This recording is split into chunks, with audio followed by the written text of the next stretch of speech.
Я Волченкова Маргарита Александровна, родилась в 1937 году, а в 1941 году началась уже блокада. В Ленинграде, в котором я и родилась, в то время были два человека, мой папа и мама. Папа ушел добровольцем. А вот он в ополчении сразу же записался на второй день. Первый день они шли к Финляндскому вокзалу попить пиво и очень веселились. А по дороге им сказали: что вы, дураки, ржете? Тут же война началась. Они развернулись и пошли на свой Васильевской. И папа утром уже шел записываться в ополчение. Бумага, которая пришла о папе, было написано, что он служил в саперном батальоне. Ну, я потом попыталась узнать, что такое саперный батальон. Говорят, это через канавы мосты делают. И я не гордилась своим папой, потому что у всех были летчики, танкисты, и все эти самые, а у меня папа саперный батальон. И только потом и оказалось, что саперный батальон и был как раз тем связующим звеном по льду, потому что папа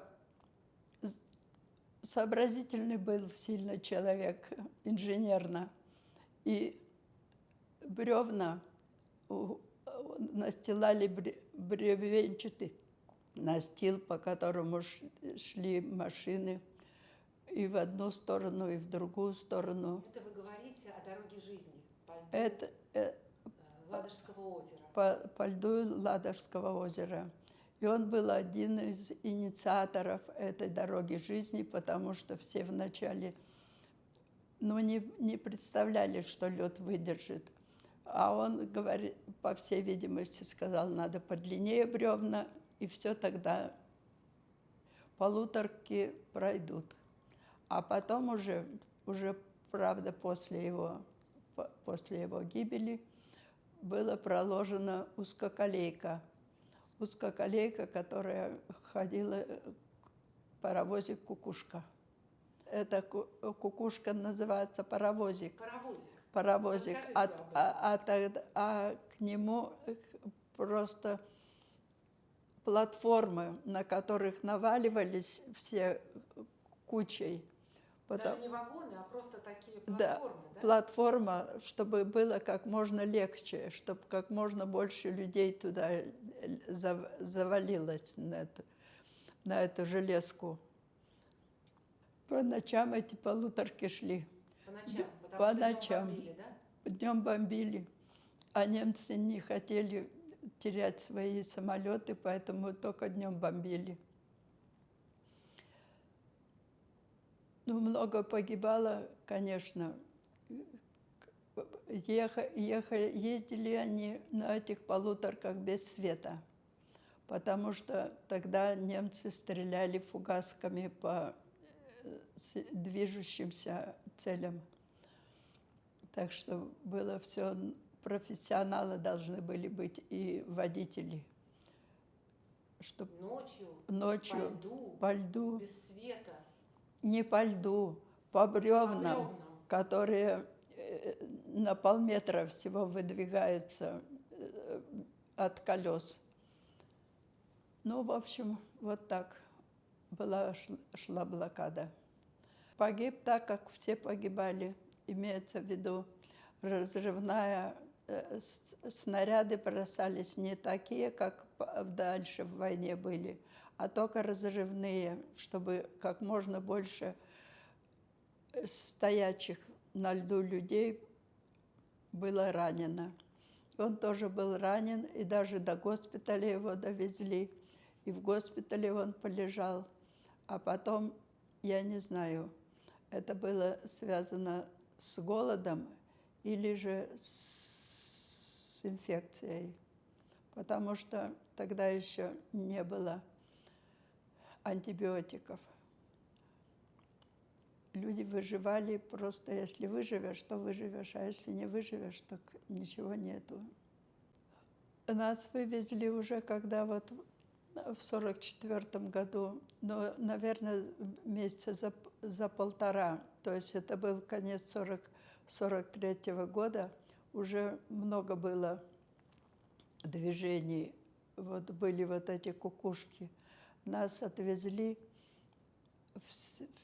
Это я ничего этого не помню, но это рассказала мама и бабушка, что отвезли весь вагон, нет, весь поезд отвезли в Череповец. Это было очень маленький такой городок, и все здания, которые можно было использовать под госпиталь, все здания были госпиталя, все школы были госпиталя, все исполнительные комитеты, все, где можно было что-то топить, это все было превращено в госпитали. И все рынки были из инвалидов, безногих, и всюду. Но интересно, вот они были все безногие, несчастные, и никто не просил милостину. Знаю только, что я очень долго жила только на печке. У меня совсем ноги не ходили. И вот такие ноги были. Вот так. От голода? От голода. И вы не могли ходить, потому что не было сил? А нечем было кормить. Нечем было кормить? Но зато, как теперь выяснилось, что мы были очень умные. Бабушка рубила капусту, даже это называлось щи, из капусты, из листьев, из темно-зеленых листьев рубились эти самые. Их надо было варить обязательно в печке, а не на плите какой-нибудь, потому что их нужно было щи суточные. И вот эти суточные щи, и, оказывается, и спасли меня от всего. От цинги, от авитаминоза? Авитаминоза. Это был единственный источник витамина С. Да, единственный. Мало того, еще от того, что черные листья эти были делалось, это еще, видимо, дополнительно было положительность. Ничему нельзя научиться про блокаду. Это ужас, понимаете? Вот вы когда-нибудь в палатках ночевали зимой в палатке на улице?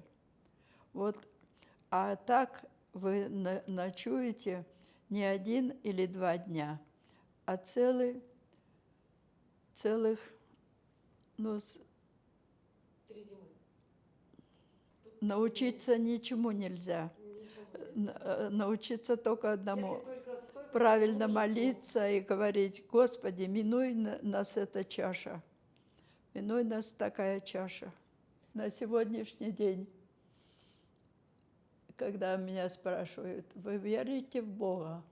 Я говорю: нет, я не верю в Бога, я знаю, что Бог есть. Это большая разница.